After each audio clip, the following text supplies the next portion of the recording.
The fluorescent lights of Courtroom 4B in the Denver County Courthouse hummed with the particular drone of bureaucratic indifference. It was a Tuesday morning in late October, the kind of gray autumn day where the sun seemed to have given up entirely, leaving the city wrapped in a blanket of cold drizzle. Inside, the wooden benches were half filled with people who looked like they'd rather be anywhere else, public defenders shuffling papers, families whispering anxiously, a few bored journalists from the Denver Post waiting for something worth writing about. Marcus Cole sat in the back row, still wearing his navy blue janitor's uniform, with the small embroidered patch that read Denver County Facilities above his heart. His mop and bucket were parked in the hallway outside. He wasn't supposed to be here. His shift had ended 20 minutes ago, and his daughter Lily would be getting out of school at Bromwell Elementary in 2 hours. He needed to pick up groceries, help her with her math homework, and figure out how to stretch $43 until Friday. But he couldn't leave. Not when he saw the woman in the front row, the one with the trembling hands and the threadbare coat, the one whose name he'd learned was Rosa Gutierrez, because he'd heard her crying in the first-floor bathroom 3 days ago while he was restocking paper towels. She'd told him between sobs that she was going to lose her children, that her ex-husband had lawyers and money and connections, and she had nothing but a public defender who couldn't remember her name. Marcus watched as that same public defender, a young man who looked fresh out of law school and utterly overwhelmed, fumbled through his notes. Rosa sat rigid, her dark hair pulled back in a tight bun, her eyes fixed on the judge's bench as if she were staring down her own execution. The Honorable Judge Patricia Whitmore presided from her elevated seat, her silver-streaked hair pulled into a severe bun, her reading glasses perched on the edge of her nose. She was known throughout the Denver legal community as the Ice Queen, brilliant, ruthless, and utterly immune to emotional appeals. Marcus had cleaned her chambers once. She'd looked right through him, as if he were part of the furniture. "Mr. Davidson," Judge Whitmore said, her voice crisp and cold, "does your client have anything further to add regarding the custody arrangement?" The public defender, Davidson, apparently, stood up too quickly, knocking his folder off the table. Papers scattered across the floor. Someone in the gallery snickered. "Your Honor, my client, Mrs. Gutierrez, she, He bent to gather the papers, his face flushing red. "She maintains that she is the more suitable parent and requests—" "You've already said that." Judge Whitmore's tone could have frozen the Colorado River. "Twice. Do you have any evidence to support this claim? Any witnesses? Documentation of Mr. Gutierrez's alleged instability?" Davidson's silence said everything. On the other side of the courtroom, a man in a suit that probably cost more than Marcus made in a month leaned back in his chair with the easy confidence of someone who had already won. Carlos Gutierrez. Marcus had seen him in the parking garage climbing out of a black Mercedes, talking loudly on his phone about closing the deal. His lawyer, a sharp-eyed woman from one of Denver's most prestigious firms, was already preparing her closing remarks. "Your Honor," the expensive lawyer began, rising with practiced grace. "Given the lack of any credible evidence against my client, and considering his stable income, his residence in Cherry Creek, and his demonstrated commitment to his children's education and well-being, we move for full custody. She works 3 jobs. The words came out of Marcus's mouth before he could stop them. They weren't loud, but in the hushed courtroom they might as well have been a gunshot. Every head turned. Judge Whitmore's gaze found him like a searchlight. "Excuse me?" Marcus felt his heart hammering against his ribs. His palms were sweating. Every instinct told him to sit down, to apologize, to become invisible again. But then he saw Rosa's face, the desperate hope that flickered there for just a moment. And something inside him refused to be silent. He stood up. "She works 3 jobs," he repeated, his voice steadier now. "Cleaning offices at night, waitressing at a diner on Colfax in the mornings, and folding laundry at the dry cleaner on weekends. I know because I've seen her. I work in this building. I see everyone who comes and goes." He took a breath. "She does all that and still picks up her kids from school every single day, still makes them dinner, still reads to them at night. I've heard her talking to them on the phone during her breaks, asking about their spelling tests and their soccer games. Sir, Judge Whitmore began, her voice sharp, but Marcus couldn't stop. The words were pouring out now, years of watching and staying silent finally breaking through. That man, he pointed at Carlos Gutierrez, showed up drunk to pick up his kids last month. I was waxing the floors in the lobby when security had to intervene. There's footage. Nobody requested it because nobody thought to ask the janitor what he saw. The courtroom erupted. Carlos Gutierrez shot to his feet, face red with rage. His lawyer was objecting loudly. Davidson looked like he might faint. Judge Whitmore slammed her gavel. Once, twice, 3 times. Order! I will have order in this courtroom. She fixed Marcus with a stare that could have cut glass. You. Identify yourself. Marcus Cole, Your Honor. I'm a custodial engineer for Denver County. Mr. Cole. Her voice was ice wrapped in steel. You are not a party to this case. You are not a witness. You have no standing to speak in my courtroom. Bailiff, remove this man immediately. 2 uniformed officers moved toward him. Marcus didn't resist. He let them take his arms, let them guide him toward the door. But as he passed Rosa Gutierrez, he saw the tears streaming down her face, and he saw her mouth 2 words. Thank you. The heavy doors swung shut behind him with a sound like a coffin closing. Marcus stood in the marble hallway, his heart still pounding, his hands still shaking. He'd just thrown away everything, his job probably, his ability to provide for Lily, all because he couldn't keep his mouth shut. He picked up his mop and bucket.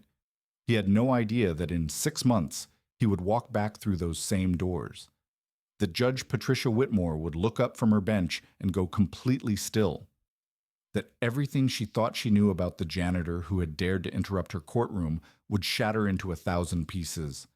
But that was still to come. For now, Marcus Cole just needed to figure out how to pick up his daughter from school without falling apart. Before the story continues, let us know where you're watching from in the comments. And if you love stories about ordinary people standing up for what's right, make sure to subscribe so you don't miss what happens next. What do you think Marcus is hiding? And what will happen when he returns to that courtroom? Drop your predictions below. Marcus made it to the stairwell before his legs gave out. He sat down on the cold concrete steps, his back against the cinder block wall, and pressed his palms against his eyes until he saw stars. The mop bucket sat beside him, the dirty water inside still sloshing from his hurried retreat. Somewhere above him, a door opened and closed. Footsteps echoed. He didn't look up. What had he done? 15 years? 15 years he'd worked for Denver County, keeping his head down, doing his job, never causing trouble. He'd mopped up vomit in the drunk tank, scrubbed graffiti off bathroom stalls, cleaned up after crime scenes that still visited him in his nightmares. He'd done it all without complaint because the job had benefits, and the benefits meant Lily could see a doctor when she got sick, could get her teeth cleaned twice a year, could have the inhaler she needed for her asthma. And now he'd thrown it all away for a woman he barely knew. That was either the bravest thing I've ever seen or the stupidest. Marcus looked up. A woman stood at the top of the landing, silhouetted against the fluorescent light from the hallway. She was tall, maybe 5'9", with auburn hair that fell in loose waves past her shoulders. She wore a charcoal gray suit that looked like it cost more than his car, and heels that clicked against the concrete as she descended toward him. But it was her eyes that caught him. Dark brown, almost black, and filled with something he couldn't quite name. Curiosity, maybe, or recognition. Probably stupid, Marcus said, his voice hoarse. Definitely stupid. She stopped a few steps above him, close enough that he could smell her perfume. Something subtle and expensive, like jasmine and sandalwood. I was in the gallery. I saw what you did. Then you saw me get thrown out like yesterday's trash. I saw a man risk everything to tell the truth. She tilted her head, studying him. That's rare, especially in that building. Marcus let out a bitter laugh. Yeah, well, the truth doesn't pay rent. She was quiet for a moment. Then she descended the remaining steps and sat down beside him, right there on the dirty concrete in her $1,000 suit. Marcus stared at her like she'd lost her mind. "You'll ruin your clothes," he said. "Clothes can be cleaned." She extended her hand. "I'm Elena. Elena Vasquez." He hesitated, suddenly aware of the calluses on his palms, the grime under his fingernails. But she kept her hand extended, waiting, and something in her expression told him she wouldn't judge. He took it. "Marcus Cole." "I know." She smiled and it transformed her face, softened the sharp angles, lit up those dark eyes. "You announced it to the whole courtroom, remember?" Despite everything, Marcus felt the corner of his mouth twitch. "Right. Not my smoothest moment." "I disagree." Eleanor released his hand and leaned back against the wall, mirroring his posture. "I've been in a lot of courtrooms, Marcus. I've seen lawyers deliver closing arguments that brought juries to tears. I've seen witnesses break down on the stand. But I've never seen anyone do what you did. Stand up with nothing to gain and everything to lose, just because it was right." Marcus shook his head. "You don't understand. I'm going to lose my job. I've got a daughter. She's 7. Her name's Lily. She's—" His voice cracked and he had to stop, had to breathe. "She's everything. And you just showed her what integrity looks like." The words hit him like a punch to the chest. He looked at Elena, really looked at her, and saw something shift in her expression. A shadow passing behind her eyes. Pain, old and deep, that she quickly masked with another smile. "Can I ask you something?" she said. "Sure." "How did you know about Rosa Gutierrez? About her working 3 jobs, about her being a good mother? You said you see everyone who comes and goes, but that's more than just seeing. That's paying attention." Marcus was quiet for a long moment. The stairwell hummed with silence, broken only by the distant sound of footsteps in the hallway above. "My mom," he finally said. "She worked 3 jobs too. Cleaned houses during the day, waited tables at night, took in sewing on the weekends. My dad left when I was 4, just walked out one morning and never came back. And my mom—" He swallowed hard. "She did everything, everything. But people looked at her like she was nothing, like she was invisible. The women whose houses she cleaned, they'd talk about her like she wasn't even in the room. The help, that's what they called her. Not Maria, not Mrs. Cole, just the help." Elena's hand found his arm. Her touch was light, barely there, but Marcus felt it like a brand. "She died when I was 19, he continued. "Heart attack. The doctor said it was stress, exhaustion. Working herself to death so I could go to college, so I could have a better life than she did." He laughed, but there was no humor in it. "And look at me now, mopping floors in the same building where they threw me out like garbage." "Marcus, when I see someone like Rosa, I see my mom. I see all the people who work themselves to the bone and still get overlooked, still get dismissed, still get treated like they don't matter." He met Elena's eyes. She matters. Her kids matter. And someone needed to say it. Elena didn't respond right away. She just sat there, on the dirty concrete steps, her expensive suit slowly absorbing the grime, her eyes never leaving his face. When she finally spoke, her voice was barely above a whisper. "My mother was a housekeeper, too." Marcus blinked. "What?" "In Mexico City. She cleaned houses for wealthy families in Polanco while my father worked construction. They saved every peso, scraped together enough to come to the United States when I was 6. Elena's gaze drifted to the wall across from them, but Marcus could tell she wasn't seeing concrete and cinder block. She was seeing something far away, something long ago. "My mother used to tell me, 'Mia, they can look through you, but they cannot erase you. You are here. You matter. Never let anyone make you feel small.'" She sounds like a wise woman. She was. Elena's voice caught on the word. "She passed away 3 years ago. Cancer." "I'm sorry." "Me too." She turned back to him, and there it was again. That flash of pain, quickly buried. "But she'd have liked you, Marcus Cole. She'd have liked what you did in there." Before Marcus could respond, a door banged open somewhere above them. Heavy footsteps descended rapidly. A security guard appeared on the landing, red-faced and out of breath. "Mr. Cole? Mr. Cole, you need to come with me." Marcus's stomach dropped. This was it. They were going to fire him right here, right now, in front of this woman who'd been kind enough to sit with him in his lowest moment. But the security guard's expression wasn't angry. It was confused, maybe even a little awed. "There's someone asking for you," the guard said.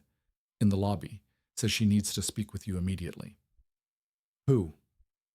The guard shook his head, like he couldn't quite believe what he was about to say. "Judge Whitmore, sir. Judge Whitmore is asking for you by name." Marcus and Elena exchanged a look. Her eyes were wide, curious, and something else, something that looked almost like hope. "Well," Elena said, rising to her feet and brushing off her suit, "I think you'd better go see what the Ice Queen wants." She reached into her pocket and pulled out a business card, thick cream-colored stock with embossed lettering. She pressed it into his hand. "In case you need a friend," she said, softly. "Or a lawyer. I happen to be both." Marcus looked down at the card. Elena Vasquez, Escanor Founding Partner Vasquez and Associates Family Law, Civil Rights, Pro Bono Advocacy. When he looked up, she was already climbing the stairs, her heels clicking a steady rhythm against the concrete. She paused at the landing and glanced back over her shoulder. "Go find out what she wants, Marcus, and then call me. Something tells me this story isn't over yet." She disappeared through the door, leaving behind only the faint trace of jasmine and sandalwood. Marcus looked at the card in his hand, then at the security guard waiting impatiently on the steps. He had no idea what Judge Whitmore wanted with him, but for the first time since he'd opened his mouth in that courtroom, the knot in his chest began to loosen. Maybe, just maybe, he hadn't ruined everything after all. 3 days later, Marcus found himself sitting across from Elena Vasquez in a small coffee shop called The Battered Spine on East Colfax Avenue. It was one of those places that doubled as a used bookstore, with mismatched furniture and walls lined floor to ceiling with dog-eared paperbacks. The espresso machine hissed and gurgled behind the counter, and the smell of dark roast coffee mingled with the musty sweetness of old paper. Rain streaked down the windows, turning the streetlights outside into smears of gold. Judge Whitmore hadn't fired him. That was the first miracle. Instead, she'd called him into her chambers, the same chambers he'd cleaned 100 times, and told him, in her clipped, precise way, that she'd requested the security footage from the night Carlos Gutierrez had shown up drunk, that she'd reviewed it personally, that she was reopening the custody case. "You were out of line, Mr. Cole," she'd said, her eyes fixed on him like a hawk's. "What you did was improper, unprofessional, and a violation of courtroom protocol." Marcus had braced himself for the axe to fall. "It was also," she continued, her voice softening almost imperceptibly, "the most honest thing anyone has said in my courtroom in 15 years. Don't make a habit of it." She'd dismissed him after that, but not before sliding a piece of paper across her desk. The name and number of a family law attorney who did pro bono work. Elena Vasquez. Now Elena sat across from him, her hands wrapped around a ceramic mug, her dark eyes watching him with that same quiet intensity he'd noticed in the stairwell. She'd traded her courtroom suit for a soft cream-colored sweater and jeans, her hair pulled back in a loose ponytail. She looked younger this way, more approachable. But there was still that shadow behind her eyes, the one she tried so hard to hide. "You haven't told me about Lily's mother," Elena said gently. The words landed in Marcus's chest like stones dropped into still water. He stared at his coffee, watching the steam curl upward and disappear. "No," he said quietly. "I haven't." Elena didn't push. She simply waited, her presence steady and warm, like a candle burning in a dark room. Outside, the rain intensified, drumming against the windows in a rhythm that felt almost like a heartbeat. Marcus took a breath. "Her name was Grace," he began, and the moment he said her name, he felt something crack open inside him. a door he'd kept locked for years. Grace Elizabeth Martin, we met at the University of Denver freshman year, September 12, 2009. I remember the exact date because it was the day of the first big football game of the season, and I was working concessions to help pay for my textbooks. He paused, a ghost of a smile crossing his face. She ordered a hot dog with everything on it: mustard, relish, onions, the works. And then she looked at me with these big green eyes and said, "I'm going to regret this in about 20 minutes, aren't I?" And I laughed. I actually laughed, which I almost never did back then. I was working 2 jobs, barely sleeping, terrified I was going to flunk out and prove everyone right, everyone who said a kid like me didn't belong in college. "But she saw you," Elena said softly. "She saw me." Marcus's voice thickened. She was pre-med, brilliant, could have dated anyone on campus, frat boys, athletes, rich kids whose parents donated buildings. But she chose me, the janitor's son, the kid who wore the same 3 shirts on rotation and ate ramen for dinner every night. He wrapped his hands around his mug, the warmth seeping into his fingers. We got married 2 weeks after graduation, June 15th, 2013. Small ceremony, just family, and a few friends. She was already in medical school by then, doing her rotations at Denver Health. And I was... He let out a breath. I was supposed to go to law school. I'd gotten into CU Boulder, full scholarship. But my mom got sick that year and someone needed to take care of her, and Grace was working 80-hour weeks, so I deferred. Then I deferred again. Then my mom died, and I just stopped. "Marcus," Elena whispered, but he shook his head. "Let me finish, please. I've never told anyone this. Not the whole thing." She nodded, her eyes glistening. Grace was in her 3rd year of residency when she got pregnant with Lily. It was a surprise.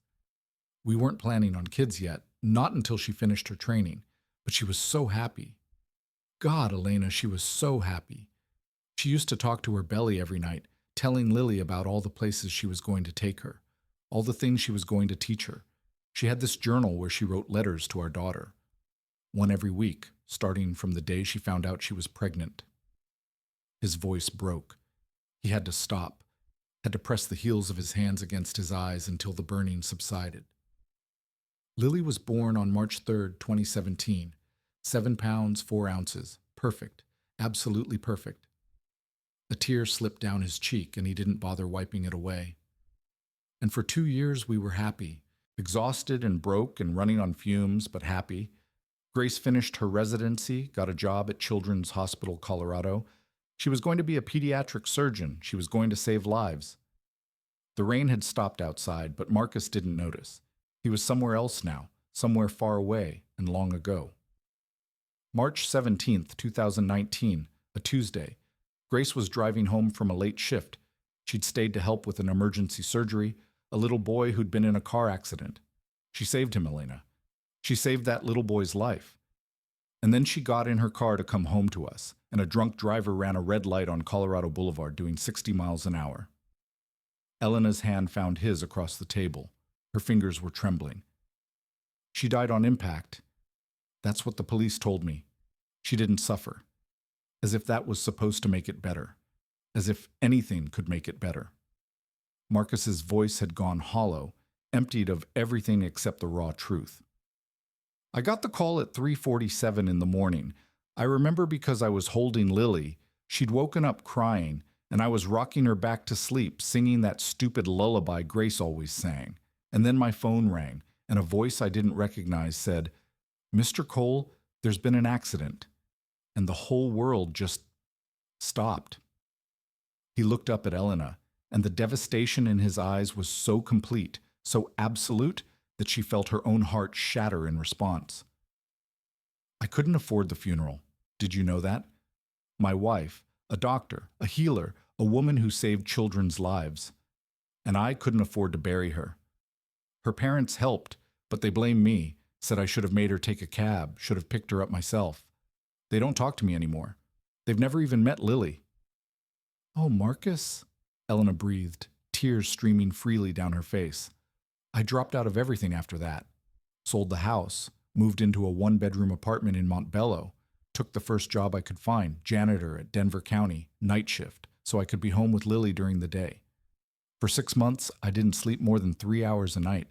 I'd just sit by her crib, watching her breathe, terrified that if I closed my eyes, she'd disappear too. He laughed then, a broken, jagged sound. People look at me and see a janitor. They see a guy who mops floors and cleans toilets and couldn't make anything of himself. But I was supposed to be a lawyer, Elena. I was supposed to change the world. And now I can barely change a light bulb without wondering what the point is. Elena stood up from her chair, moved around the table, and wrapped her arms around him. She held him tight, her cheek pressed against the top of his head, her tears falling into his hair. And Marcus, who hadn't let anyone hold him since the night Grace died, finally let go. He wept. He wept for Grace, for Lily, for the life he'd lost, and the man he'd been. He wept for his mother, who'd worked herself to death so he could have chances he never took. He wept for all the years he'd spent invisible, unnoticed, unseen. And Elena held him through all of it, murmuring soft words in Spanish that he didn't understand but somehow felt in his bones. "You're not invisible, Marcus," she whispered when his sobs finally quieted. "I see you. I see all of you, and you are so much more than what they think." Outside, the clouds parted, and a single ray of late afternoon sunlight broke through the window, catching the steam rising from their forgotten coffee cups. It was small, that light, fragile, but it was there, and for Marcus Cole, it was the first ray of hope he'd felt in years. Weeks passed, slowly turning into months. What began as coffee at the battered spine became a ritual. Every Wednesday evening, after Marcus picked up Lily from her after-school program at Bromwell Elementary and dropped her with Mrs. Patterson next door, he would drive to the little bookstore cafe on Colfax and find Elena already waiting at their usual table by the window. She always ordered an oat milk latte with a single shot of vanilla. He always got black coffee with 2 sugars. The barista, a young woman with pink hair and a nose ring named Jess, had started preparing their drinks the moment she saw Marcus's old Honda Civic pull into the parking lot. "You two are disgustingly predictable," Jess told them one evening in late November, sliding their mugs across the counter with a knowing smile. "It's kind of adorable." Elena had laughed, a real laugh, full and unguarded, and Marcus had felt something flutter in his chest that he hadn't felt in years, something that felt dangerously close to joy. Rosa Gutierrez won her custody case. Elena had taken it pro bono, working nights and weekends to build an airtight argument.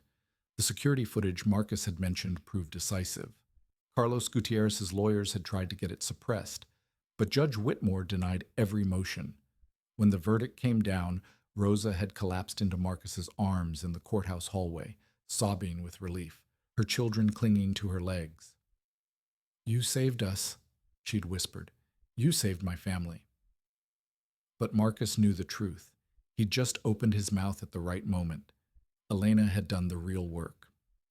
By December, their Wednesday coffees had expanded.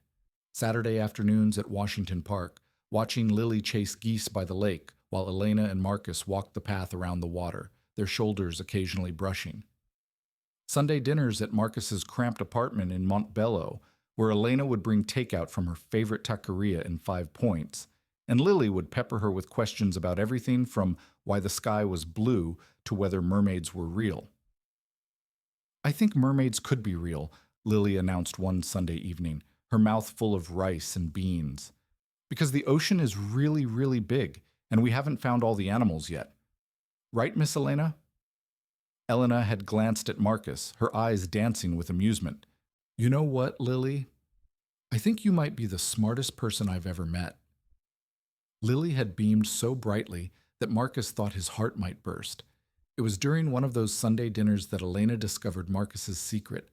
She'd been browsing his bookshelf, a sad, sagging thing he'd picked up at Goodwill years ago, when she'd pulled out a worn leather journal wedged between a collection of John Grisham novels and an old copy of To Kill a Mockingbird. "What's this?" she asked, flipping it open. Marcus looked up from where he was helping Lily with her spelling homework and felt his face flush. That's nothing, and just some old... But Elena was already reading, her eyes widening with each page she turned. Marcus. Her voice was strange, hushed. These are legal briefs. He didn't respond. These are brilliant legal briefs. She looked up at him, astonishment written across her face. Mock trial arguments, case analyses, constitutional law essays. Marcus, this is law school level work. Better than law school level. When did you write these? Before. The word came out rough, scraped raw. Before everything. Elena stared at him for a long moment. Then she closed the journal gently, reverently, and walked over to where he sat at the kitchen table. She knelt down beside him, her hand finding his. You could still do it, she said softly. You could still be a lawyer. Marcus shook his head. That was a different life, a different person. No. Elena's voice was firm, certain. That person is still in there. I see him every time you open your mouth to defend someone who can't defend themselves. I saw him in that courtroom standing up to a judge because it was the right thing to do. She squeezed his hand. The world needs more lawyers like the one you were meant to be, Marcus Cole. He looked at her, really looked at her, and something shifted between them. The air grew heavy with all the things neither of them had said, the feelings they'd both been pretending not to notice. The way her eyes lingered on him when she thought he wasn't looking. The way his pulse quickened every time her name appeared on his phone. Elena, he started, but Lily interrupted, tugging on his sleeve. Daddy, can Miss Elena come to my school play? It's in 2 weeks, and I'm a snowflake, and I have a line and everything. The moment dissolved, but not entirely. Something had cracked open between them, and they both knew it. Elena smiled at Lily, but her eyes found Marcus's over the little girl's head. I wouldn't miss it for the world, sweetheart. Later that night, after Elena had gone home and Lily was asleep in her tiny bedroom with the glow-in-the-dark stars on the ceiling, Marcus sat alone in the kitchen, turning his phone over in his hands. A text notification glowed on the screen. Elena, thank you for dinner and for letting me see that journal. You're extraordinary, Marcus. I hope you know that. He stared at the message for a long time. Then, before he could talk himself out of it, he typed back, Marcus, you're the first person who's made me believe I could be anything again. I don't know how to thank you for that. 3 dots appeared, disappeared, appeared again. Elena, you don't have to thank me. Just don't give up on yourself. Promise me. Marcus, I promise. He set the phone down on the table and leaned back in his chair, staring at the water-stained ceiling. Outside, snow had begun to fall, the first real snow of the season, blanketing Denver in soft white silence.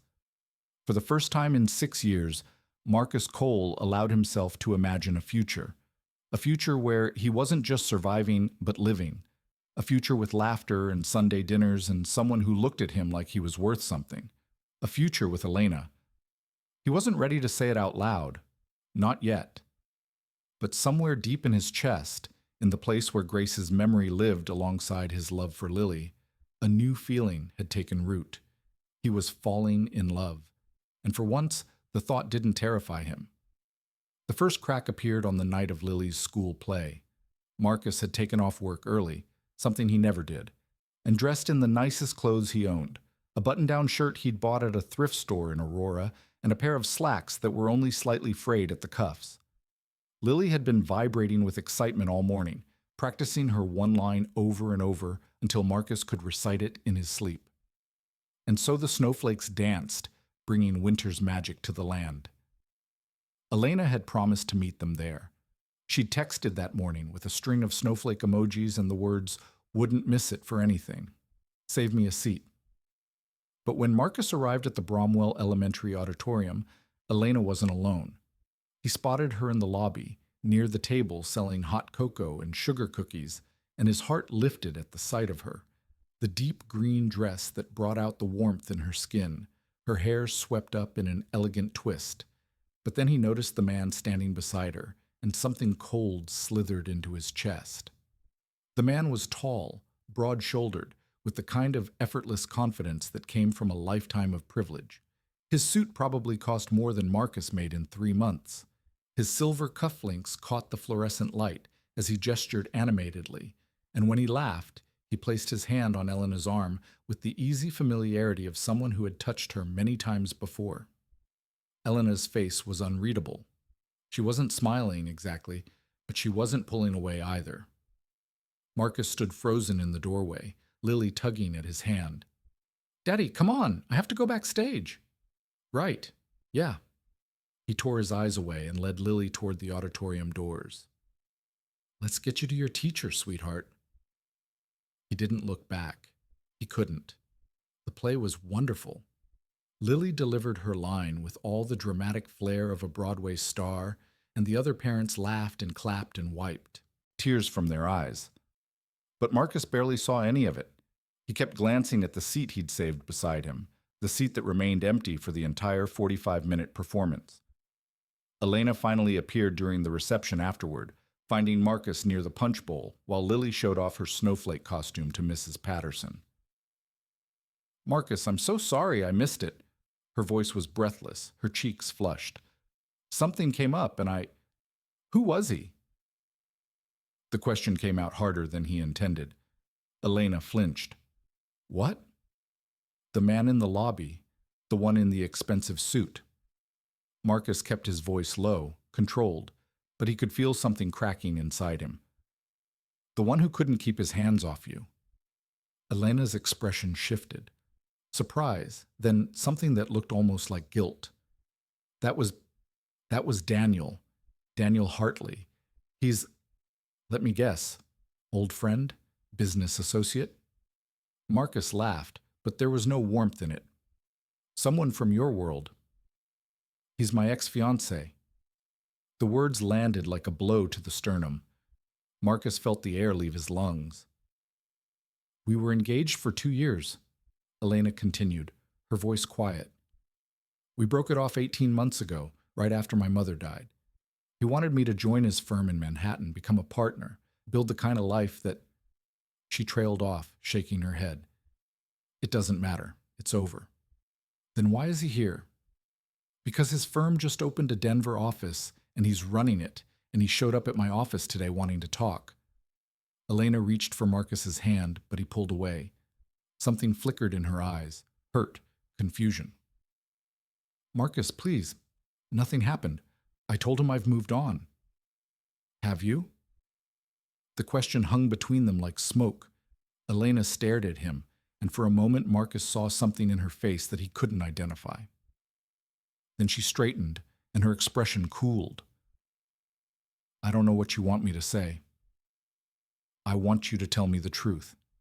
His voice cracked, and he hated himself for it.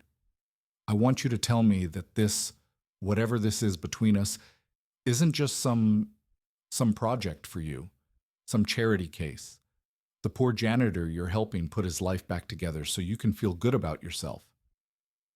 "How can you say that?" Elena's voice was barely above a whisper, but it trembled with emotion. "After everything we've shared, after everything I've told you, how can you think that's what this is?" "Because I've seen the way people like him look at people like me." Marcus gestured vaguely toward the lobby, toward the ghost of Daniel Hartley and his silver cufflinks. "Like I'm invisible, like I'm nothing. And I've seen the way you lit up when you were talking to him, Elena. The way you looked, like you belonged. That's not fair. Maybe not, but it's true." Silence stretched between them, heavy and suffocating. Around them, children laughed and parents chatted, oblivious to the quiet devastation unfolding by the punch bowl. Finally, Elena spoke. Her voice was steady now, but her eyes glistened with unshed tears. "I thought you knew me better than that, Marcus. I thought—" She stopped, swallowed hard. "I guess I was wrong." She turned and walked away, her heels clicking against the linoleum floor, her green dress disappearing into the crowd. Marcus watched her go, his heart screaming at him to follow, to apologize, to take back every word. But he didn't move, because deep down, in the dark place where his grief and his fear lived side by side, a voice whispered that he'd been right all along, that someone like Elena Vasquez, brilliant, beautiful, from a world of power and privilege, could never truly want someone like him, that he'd been foolish to believe otherwise. That night, after Lily was asleep and the apartment was silent, Marcus sat at the kitchen table and stared at his phone. No messages, no missed calls, just the blank dark screen reflecting his own hollow expression back at him.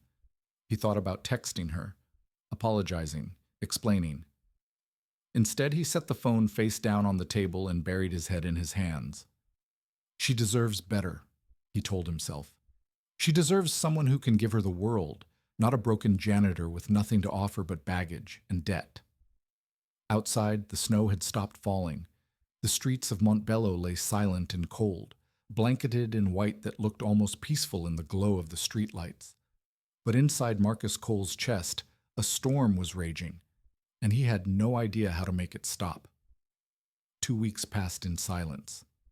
Marcus went through the motions, mopping floors, emptying trash cans, scrubbing toilets in the Denver County Courthouse. He picked up Lily from school, helped her with homework, made dinner, tucked her in at night. He smiled when she needed him to smile and laughed when she told him jokes she'd learned from her classmates. But inside, he felt hollow, carved out, as if someone had reached into his chest and scooped out everything that mattered. Lily noticed. Of course she did. "Daddy?" she said one evening, climbing into his lap while he stared blankly at the television. "Why doesn't Miss Elena come to dinner anymore?" The question pierced through his numbness like a needle through fabric. "She's busy, sweetheart. Grown-up stuff." Lily was quiet for a moment, her small fingers playing with the button on his shirt. "Did you have a fight?" Marcus closed his eyes. "Something like that." "Then you should say sorry." Her voice was matter of fact, the way only a 7-year-old's could be. "That's what you always tell me. When you hurt someone's feelings, you say sorry, even if you're scared."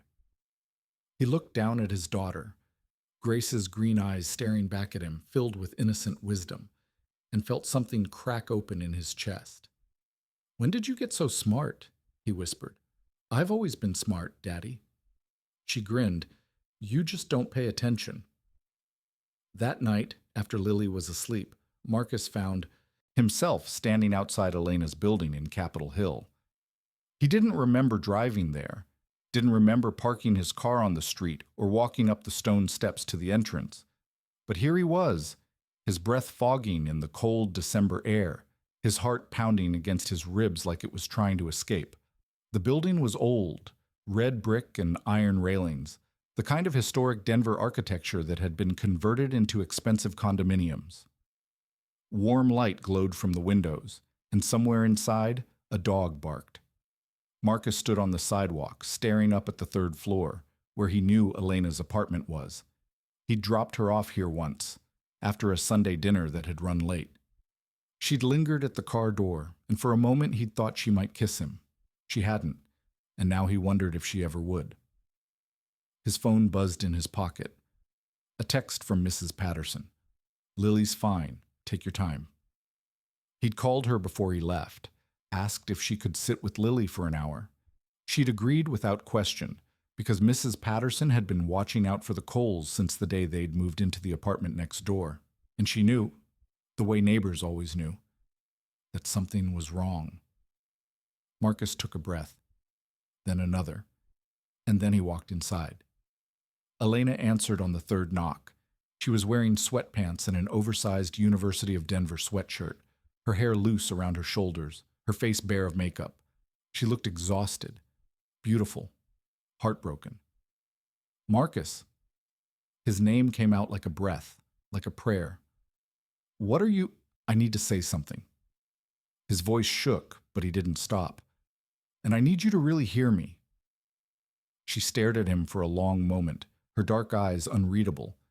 Then she stepped aside, wordlessly inviting him in. Her apartment was warm, filled with the soft glow of lamps and the faint scent of vanilla candles. Books lined every available surface. Law journals and novels and poetry collections stacked in precarious towers.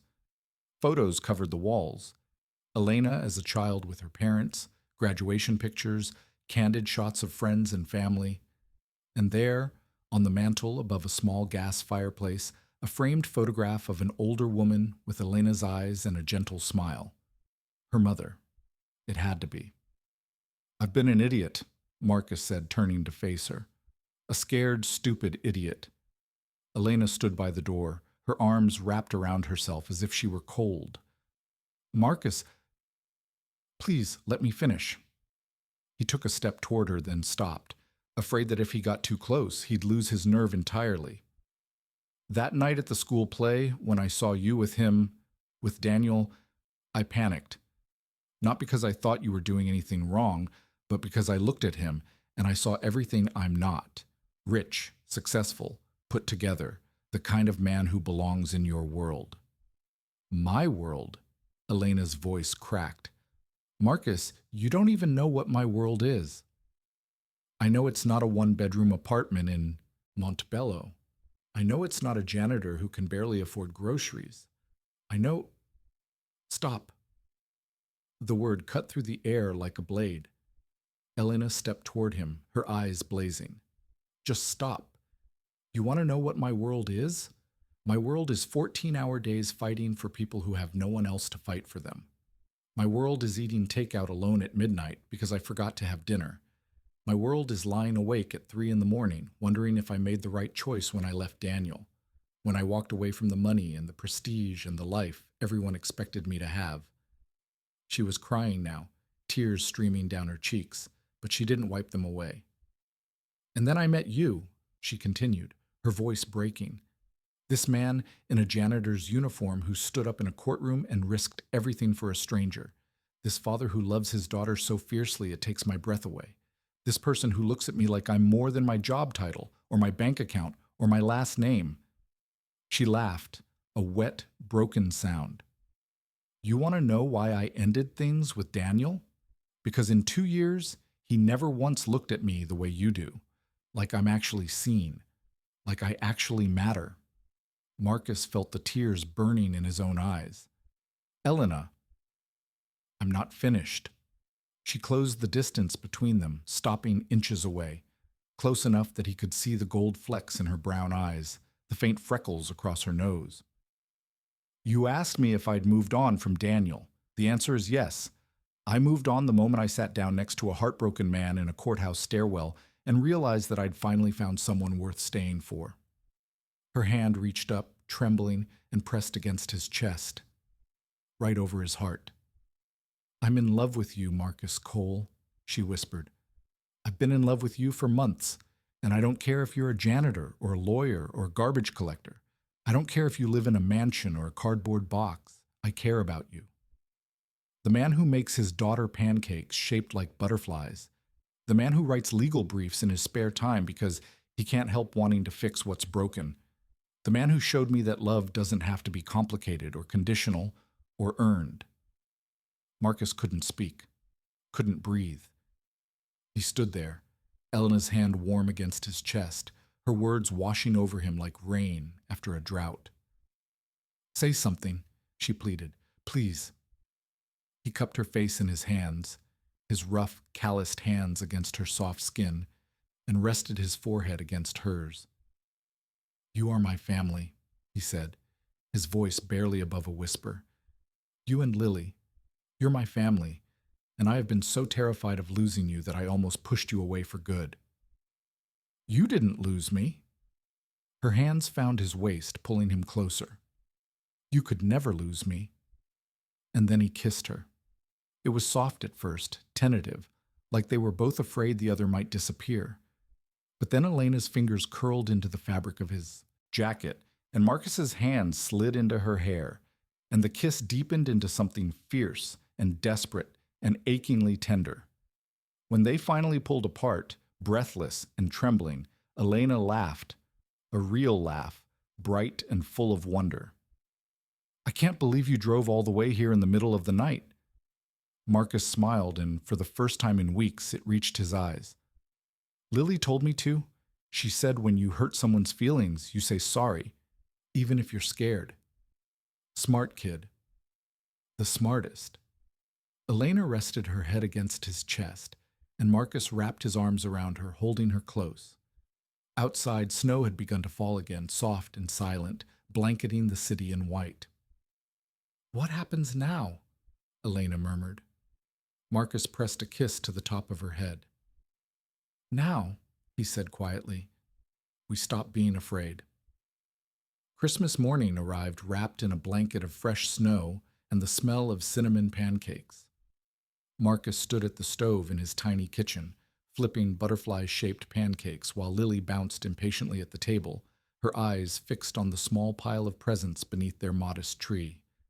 Elena sat beside her, still in her pajamas, a pair of flannel pants and one of Marcus's old sweatshirts that she'd claimed as her own, her fingers wrapped around a mug of coffee, a smile playing at the corners of her lips.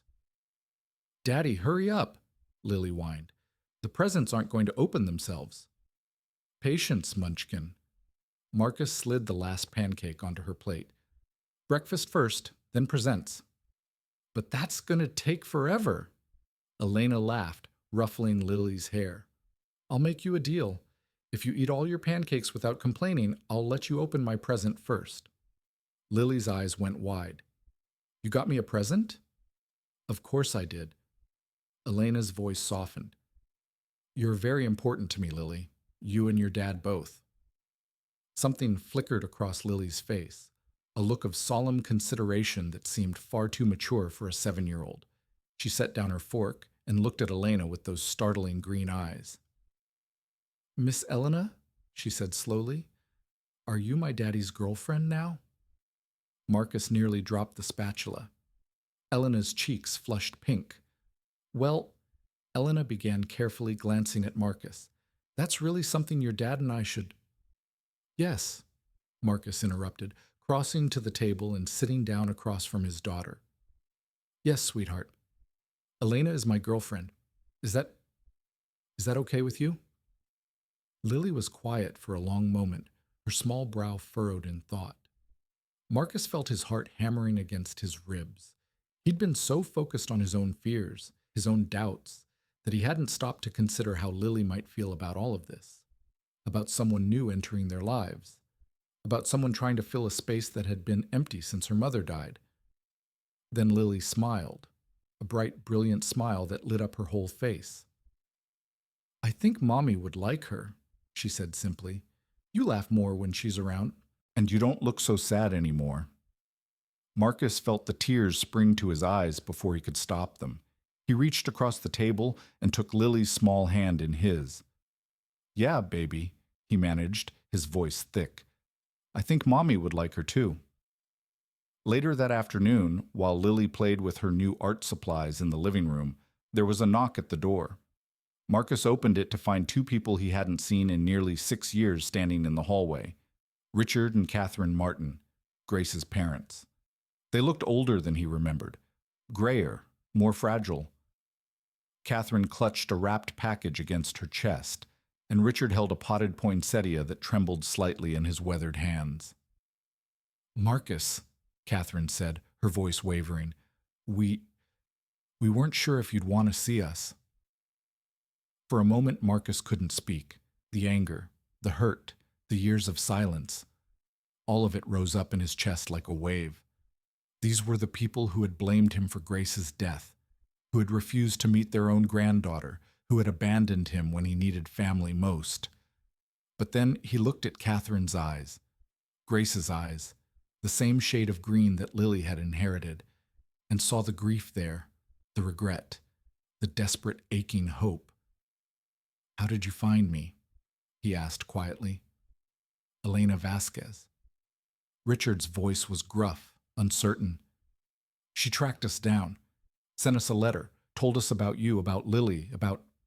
He stopped, his jaw working. About everything we've missed. Marcus turned to look at Elena, who stood in the kitchen doorway, her expression soft with love and something else. determination. She'd done this. Without telling him, without asking permission, she'd reached out to the people who had hurt him most and invited them back into his life. "I hope you're not angry," she said softly. "I just thought everyone deserves a second chance. Isn't that what you taught me?" Before Marcus could respond, Catherine stepped forward, tears streaming down her face. "We were wrong," she whispered. "We were so wrong, Marcus. We were grieving and broken, and we blamed you because it was easier than accepting that she was just gone." Her voice cracked. "Can you ever forgive us?" Marcus looked at these two broken people, grandparents who had never held their granddaughter, who had let grief twist into cruelty, who had finally found the courage to show up, and felt something loosen in his chest, something he'd been carrying for 6 long years. "Lily," he called over his shoulder, his voice steady despite the tears on his cheeks. "There's someone I want you to meet." The little girl appeared in the doorway, her fingers stained with watercolor paint, her eyes curious. She looked at the strangers in the hallway, then up at her father. "Who are they, Daddy?" Marcus knelt down beside her, his hand on her small shoulder. "These are your grandma and grandpa, sweetheart, your mommy's parents. They've come a very long way to meet you."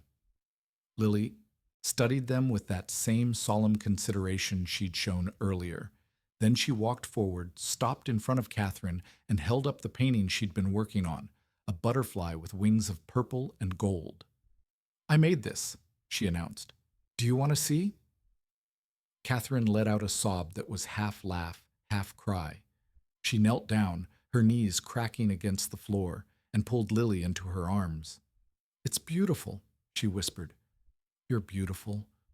Oh, sweetheart, you look just like her, just like your mother." Richard placed a trembling hand on Marcus's shoulder. "She'd be proud of you," he said, his voice rough with emotion. "Grace would be so proud of the father you've become. And he swallowed hard. "We're sorry it took us so long to see it." Marcus nodded, unable to speak. Elena's hand found his, her fingers intertwining with his own, steady and warm. And there, in the cramped hallway of a Montbello apartment building, 3 generations of a broken family began, slowly, to heal. 1 year later, on a crisp autumn afternoon in late October, Marcus Cole stood at the altar of St. John's Cathedral in downtown Denver. The pews were filled with faces he loved. Mrs. Patterson, in her Sunday best, dabbing at her eyes with a lace handkerchief. Rosa Gutierrez and her children, the youngest waving excitedly from his mother's lap. Richard and Catherine Martin in the front row, holding hands like teenagers, their faces radiant with a joy they'd thought they'd never feel again. Even Judge Patricia Whitmore sat near the back, her silver hair swept into its characteristic bun, her expression softer than Marcus had ever seen it. Lily stood beside him, clutching a basket of rose petals, her green eyes shining with barely contained excitement. She wore a white dress with a purple sash, her favorite color, and a crown of baby's breath woven into her dark curls. "Daddy," she whispered loudly, tugging at his sleeve, "you look nervous." Marcus laughed, his voice catching in his throat. "I am nervous, sweetheart." "Don't be." She grinned up at him, gap-toothed and radiant. "Miss Elena loves you lots and lots. She told me so." Before he could respond, the organ swelled, and the cathedral doors opened. Elena appeared in a cascade of afternoon sunlight, her auburn hair loose around her shoulders, her dress simple and elegant, ivory silk that caught the light as she moved. She carried a bouquet of white roses and jasmine, the same flowers her mother had carried at her own wedding 40 years ago.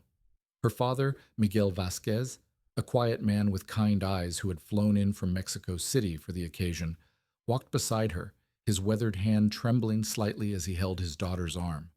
But Marcus barely noticed any of it.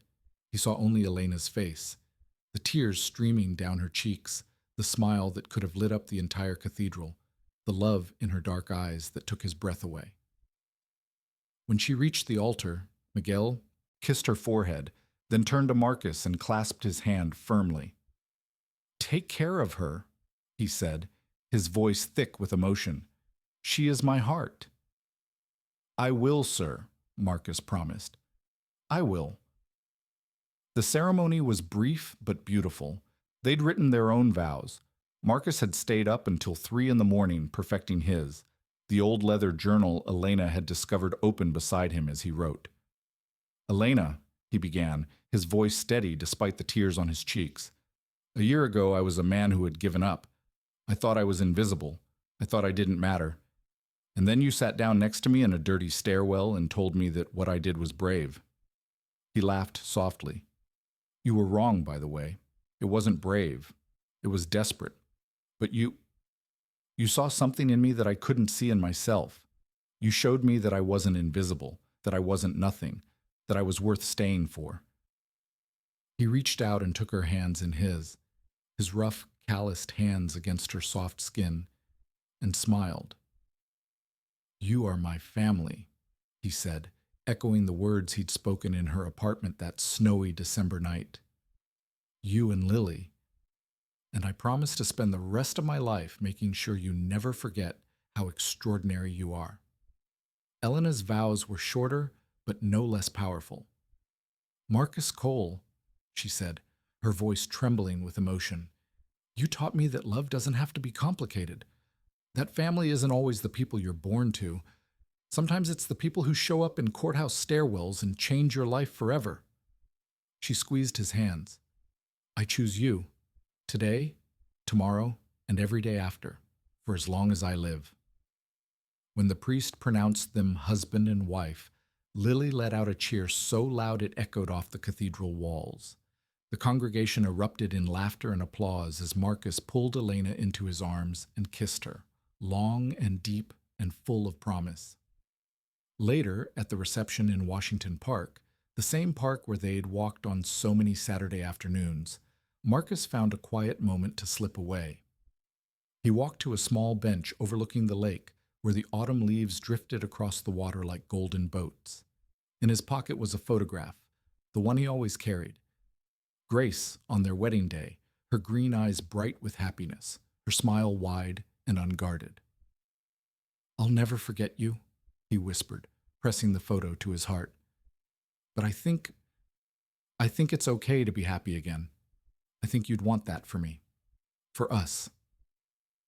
A warm hand slipped into his. Elena stood beside him, Lily perched on her hip, both of them glowing in the golden afternoon light. "You okay?" Elena asked softly.